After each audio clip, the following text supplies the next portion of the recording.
কক্সবাজারের টেকনাফ, উখিয়া ও নাইক্ষ্যংছড়ির সীমান্ত দিয়ে আবারও বাংলাদেশে অনুপ্রবেশ করছে রোহিঙ্গারা। মিয়ানমারের বন্দর শহর মংডুতে বিদ্রোহী ও জান্তা বাহিনীর লড়াই তীব্র হওয়ার পরিপ্রেক্ষিতে সীমান্তের এপারে চলে আসছে তারা। জানা গেছে, গেল শুক্রবার ও শনিবার এই দুই দিনেই অন্তত 700 থেকে 800 রোহিঙ্গার অনুপ্রবেশ ঘটেছে। এপারের কিছু দালালরা মোটা অঙ্কের টাকার বিনিময়ে রোহিঙ্গাদের ঢুকতে সাহায্য করছে বলে অভিযোগ উঠেছে। সীমান্ত এলাকায় খোঁজ নিয়ে জানা গেছে, গত শুক্রবার এবং শনিবার সবচেয়ে বেশি রোহিঙ্গা ঢুকেছে সীমান্ত দিয়ে।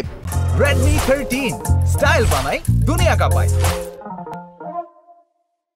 এছাড়া মিয়ানমারের মংডুর, মণিপাড়া, শিকদারপাড়া ও আইরপাড়া এলাকায় অন্তত 50,000 রোহিঙ্গা বাংলাদেশে অনুপ্রবেশের অপেক্ষায় রয়েছে বলে সংশ্লিষ্ট সূত্রে জানা গেছে।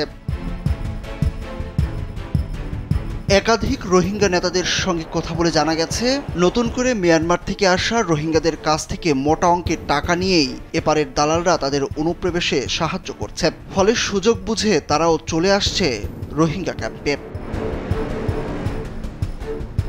সীমান্ত এলাকার বাসিন্দারা জানান, রাখাইনের মংডু টাউনশিপের বিপরীতে 4 কিলোমিটার প্রস্থের নাফ নদ পেরোলেই বাংলাদেশের টেকনাফ উপজেলা। রাতের অন্ধকারে মংডু টাউনশিপের সুদাপাড়া, ফয়েজিপাড়া, শিকদারপাড়া ও নুরুল্লাপাড়া গ্রাম থেকে রোহিঙ্গারা নৌকা দিয়ে নাফ নদ অতিক্রম করে বাংলাদেশে ঢুকে পড়ছে।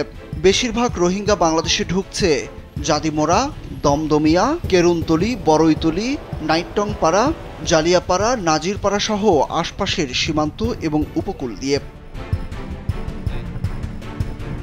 মিয়ানমারের মংডু শহরের নিয়ন্ত্রণ নিতে তীব্র সংঘাত চালিয়ে যাচ্ছে আরাকান আর্মি। একই সঙ্গে সরকারের সেনাবাহিনী শহরটি ধরে রাখতে প্রতিরোধ অব্যাহত রেখেছে। এর জেরে 1 সপ্তাহ ধরে আকাশপথে বিমান হামলা চালানো হচ্ছে। তীব্র লড়াইয়ের কারণে বিস্ফোরণের বিকট শব্দে কাঁপছে টেকনাফের সীমান্ত এলাকাও। এতে টেকনাফের সীমান্তবর্তী এলাকার মানুষ ঘুমহীন আতঙ্কের মধ্যে রয়েছে। সুরজ আহমেদ, কালবেলা।